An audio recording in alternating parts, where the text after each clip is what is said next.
আসসালামু আলাইকুম। স্পোকেন ইংলিশের নতুন আরেকটি ভিডিওতে আপনাদের স্বাগতম। আজকে আমরা স্পোকেন ইংলিশের বেশ কিছু গুরুত্বপূর্ণ স্ট্রাকচার দেখব, যে স্ট্রাকচার গুলো আমাদের খুবই ইম্পর্টেন্ট হবে স্পোকেন ইংলিশে যখন আমরা প্র্যাকটিস করতে যাচ্ছি, বা সেন্টেন্স মেকিং এ বা ফ্লুয়েন্টলি অনর্গল কথা বলাতে আমাদের অনেক বেশি হেল্প করবে। চলুন সম্পূর্ণ ভিডিওটা দেখে আসি।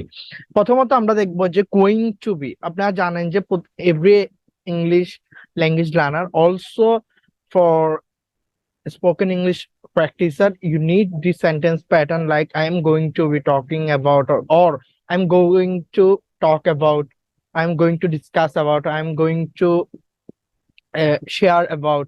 এই টাইপসের আমাদের হচ্ছে যে এই সেন্টেন্সটা মেক করতেই হয়।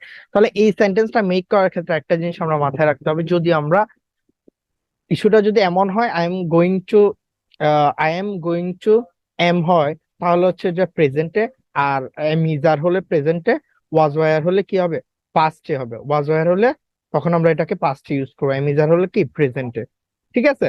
এবং গোয়িং টু পরে ভি দি গোয়িং টু বি গোয়িং টুর পরে আপনি ভি দিতে পারেন, বেরবার নাউন ইউজ করা যেতে পারে, অথবা গোয়িং টু এর পরে ভার্বে ভি ওয়ান, টু এর পরে সবসময় নর্মালি ভার্বে ভি ওয়ান হয়, আমরা ভার্বে ভি ওয়ান ইউজ করতে পারি। কয়েকটা এক্সাম্পল দেখলে আমরা বুঝতে পারবো। যেমন আমি বাবা হতে যাচ্ছি, I am going to be a father, I am going to be a father. আমি শিক্ষক হতে যাচ্ছি, I am going to be a teacher. আমি বিজনেসম্যান হতে যাচ্ছি, I am going to be a businessman. আমি সাকসেস হতে যাচ্ছি, I am going to be a successful. ওকে।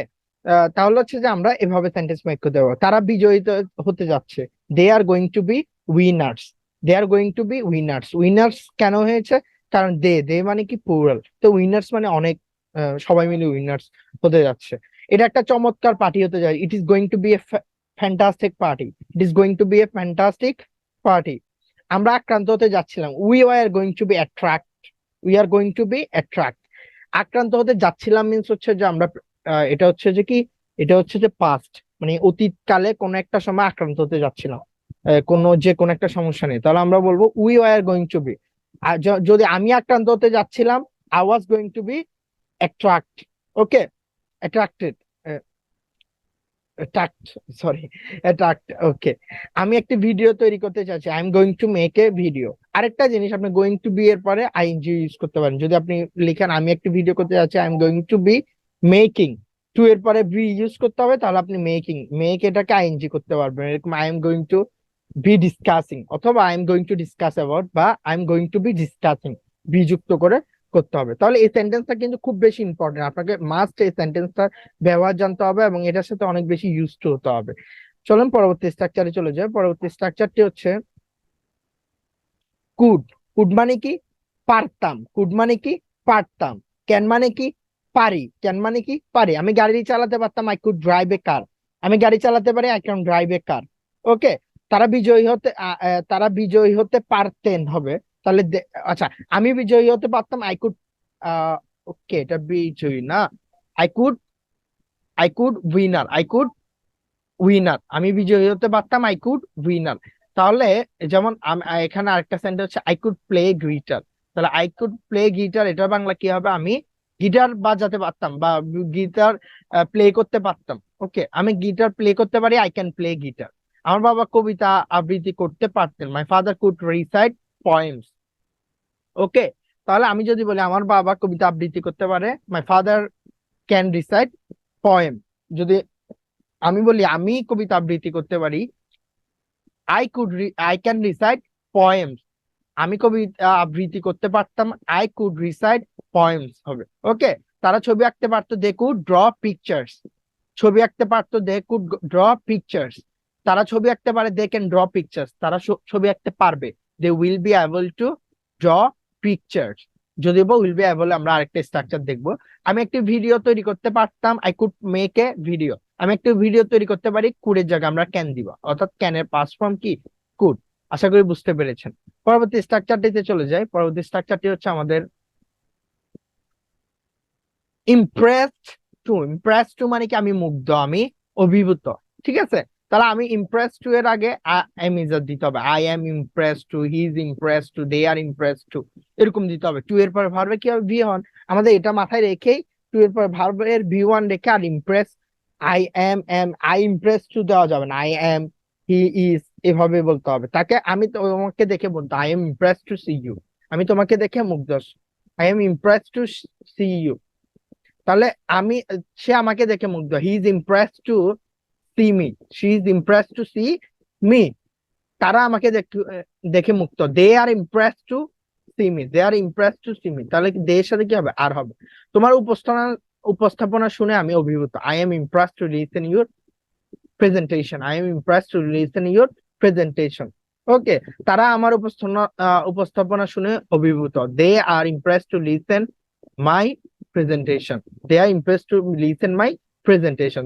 তোমার অকৃত্রিম ভালোবাসা আমি অভিভূত, I am impressed to your authentic love, I am impressed to your authentic love. ঠিক আছে, সে তোমার ভালো ফলাফল দেখে he is impressed to your good result. আমি একটি ভিডিও তৈরি করতে, আচ্ছা তাহলে আমি একটা তোমার ভিডিও দেখে, আমি তোমার ভিডিও তৈরি দেখে মুগ্ধ, তাহলে কি হবে? I am impressed to make your video, I am impressed two making your video কিন্তু হবে না, এখানে কি হবে? মেক ইউর ভিডিও হবে। মেক এর পরে কি হবে? ভার্বের ভি ওয়ান, মানে ইমপ্রেসড এর পরে ভার্বের ভি ওয়ান, তাই এই জন্য I am impressed to make your video, not making. V one মানে ভার্বের বেস ফ্রম। আশা করি বুঝতে পেরেছেন। আজকে লাস্ট স্ট্রাকচারটিতে চলে যায়। আজকে শেষ স্ট্রাকচারটি হচ্ছে will be able two. Will be able two কি? ডাব্লিউ আই ডাবল এল হবে এখানে। আই উইল বি, আচ্ছা উইল বি এবল টু মানে কি? কোনো কিছু করতে আপনি পারবেন বা সক্ষম হবেন, কোনো কিছু করতে পারবেন ইন ফিউচারে। তাহলে আমি উইল বি এবল টু এর পরে ভার্বের সবসময় ভি ওয়ান। তাহলে আমি যদি বলি সে পরীক্ষা পাস করতে পারবে, she will be able to pass in the examination, আমি পরীক্ষা পাস করতে পারবো, I will be able to pass in the examination। আমি কাজটি করতে পারবো, I will be able to do this work। আমরা done this work বলবেন না, টু এর পরে ভার্বের কি হবে? ডু, মানে ভার্বের base form, do did done. Base ফর্মটা কি? ডু।